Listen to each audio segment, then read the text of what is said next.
ଆର୍ମିର ଯବାନମାନଙ୍କୁ ପ୍ରତିଦିନ କ'ଣ ଖାଇବାକୁ ଦିଆଯାଏ? ଯୁଦ୍ଧ ବେଳେ ସେମାନେ କ'ଣ ଖାଆନ୍ତି?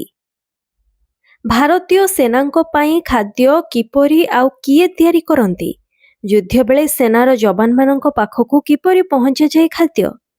ସେନାର ଯବାନଙ୍କ ଖାଦ୍ୟ ରୁଟିନ୍ ଜାଣିଲେ ଆପଣ ବି ଆଶ୍ଚର୍ଯ୍ୟ ହୋଇଯିବେ। ଏ ବିଷୟରେ ଡିଟେଲରେ ଜାଣିବାକୁ ଚାହୁଁଥିଲେ ଭିଡ଼ିଓକୁ ଶେଷ ଯାଏଁ ଦେଖନ୍ତୁ। ଜଣେ ସାଧାରଣ ମଣିଷ ଦିନକୁ 2000ରୁ 2500 କ୍ୟାଲୋରି ଖାଦ୍ୟ ଆବଶ୍ୟକ କରିଥାଏ। ସେହି ତୁଳନାରେ ଜଣେ ସୈନିକ ଦିନକୁ 400 କ୍ୟାଲୋରି ଅଧିକ ଖାଦ୍ୟ ଆବଶ୍ୟକ କରନ୍ତି। ଭଲ ଭାବେ କାମ କରିବା ପାଇଁ ଯବାନଙ୍କ ଲାଗି ସଠିକ୍ କ୍ୟାଲୋରିର ଖାଦ୍ୟ ନିହାତି ଆବଶ୍ୟକ। ତେଣୁ ଚାଲନ୍ତୁ ଜାଣିବା ଭାରତୀୟ ଯବାନଙ୍କ ପାଇଁ ଖାଦ୍ୟ କେମିତି ପ୍ରସ୍ତୁତ କରାଯାଏ। ସେମାନଙ୍କୁ ପ୍ରତିଦିନ କ'ଣ ଖାଇବାକୁ ଦିଆଯାଏ? ଯୁଦ୍ଧ ବେଳେ ଯବାନମାନେ କ'ଣ ଖାଆନ୍ତି ଓ ତାଙ୍କ ପାଖରେ ଖାଦ୍ୟ କେମିତି ପହଞ୍ଚେ?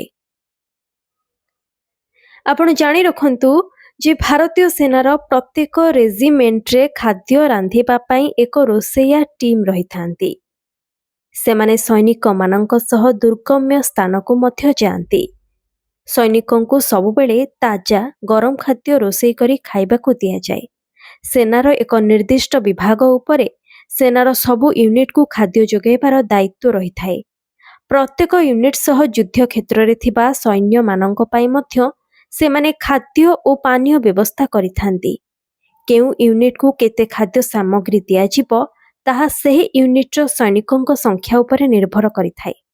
ପ୍ରତ୍ୟେକ ୟୁନିଟ୍ରେ 70ରୁ 80 ସୈନିକ ରହିଥାନ୍ତି। ପ୍ରସ୍ତୁତ ମେନ୍ୟୁ ଅନୁସାରେ ସୈନିକଙ୍କୁ ଆମିଷ ଓ ନିରାମିଷ ଖାଦ୍ୟ ଯୋଗାଇ ଦିଆଯାଏ।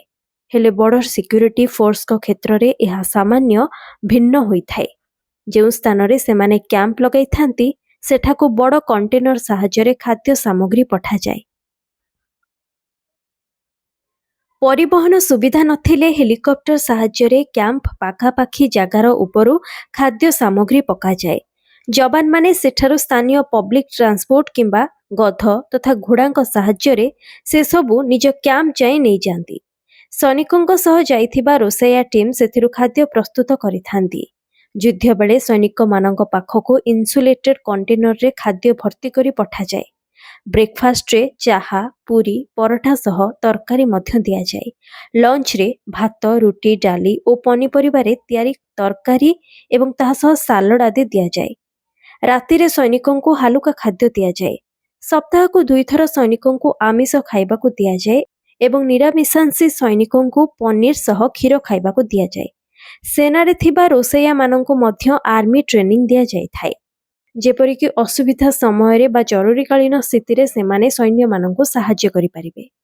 ଟ୍ରେନିଂରେ ପାସ୍ ହେବା ପରେ ଯାଇ ସେମାନଙ୍କୁ ଅନ୍ୟ ସୈନିକଙ୍କ ସହ କ୍ୟାମ୍ପକୁ ଯିବାକୁ ଅନୁମତି ମିଳିଥାଏ। ଭାରତ ସରକାର ପ୍ରତିବର୍ଷ ସେନାଙ୍କ ଖାଦ୍ୟ ଉପରେ କେବଳ 1440 କୋଟି ଟଙ୍କା ଖର୍ଚ୍ଚ କରିଥାନ୍ତି। ତେବେ ସେନାର ଯବାନମାନେ ସବୁବେଳେ ଯେ ଭଲ ଖାଦ୍ୟ ଖାଆନ୍ତି ତା ନୁହେଁ। ବେଳେବେଳେ ନିଜ ଜୀବନ ବଞ୍ଚାଇବା ପାଇଁ ସେମାନଙ୍କୁ ଏପରି ଖାଦ୍ୟ ଖାଇବାକୁ ପଡ଼େ ଯାହା ଆମେ କଦାପି ଖାଇପାରିବା ନାହିଁ। ଏମିତିକି ଅନେକ ସମୟରେ ସେମାନଙ୍କୁ ଭୋକିଲା ମଧ୍ୟ ରହିବାକୁ ପଡ଼େ। ତ ଜାଣିଲେ ଆମ ଦେଶର ଆର୍ମିର ଯବାନମାନଙ୍କୁ ପ୍ରତିଦିନ କ'ଣ ଖାଇବାକୁ ମିଳେ ଏବଂ ଯୁଦ୍ଧ ବେଳେ ସେମାନେ କେମିତି ଚଳିଥାନ୍ତି, କ'ଣ ଖାଇଥାନ୍ତି। ଆମ ଭାରତୀୟ ଯବାନମାନଙ୍କୁ ନେଇଥିବା ଆଜିର ଏହି ସ୍ୱତନ୍ତ୍ର ଭିଡ଼ିଓଟି ଆପଣଙ୍କୁ ଯଦି ଭଲ ଲାଗିଥାଏ ଏହାକୁ ଲାଇକ୍ କରନ୍ତୁ, ଖୁବ୍ ମାତ୍ରାରେ ସେୟାର କରନ୍ତୁ। ଇନଫର୍ମେସନଟି ଆପଣଙ୍କୁ କିଭଳି ଲାଗିଲା କମେଣ୍ଟରେ ନିଜ ଫିଡବ୍ୟାକ୍ ନିହାତି ଜଣାନ୍ତୁ। ଆମ ଦେଶ ଦୁନିଆ ସହ ଜଡ଼ିତ ଏଭଳି ଅନେକ ଇଣ୍ଟରେଷ୍ଟିଂ ଫ୍ୟାକ୍ଟ ବେସ୍ଡ ଭିଡ଼ିଓ ଯଦି ଆପଣ ଦେଖିବାକୁ ଚାହାନ୍ତି ତାହେଲେ ଏବେ ହିଁ ମୋ ଚ୍ୟାନେଲକୁ ସବସ୍କ୍ରାଇବ୍ କରନ୍ତୁ।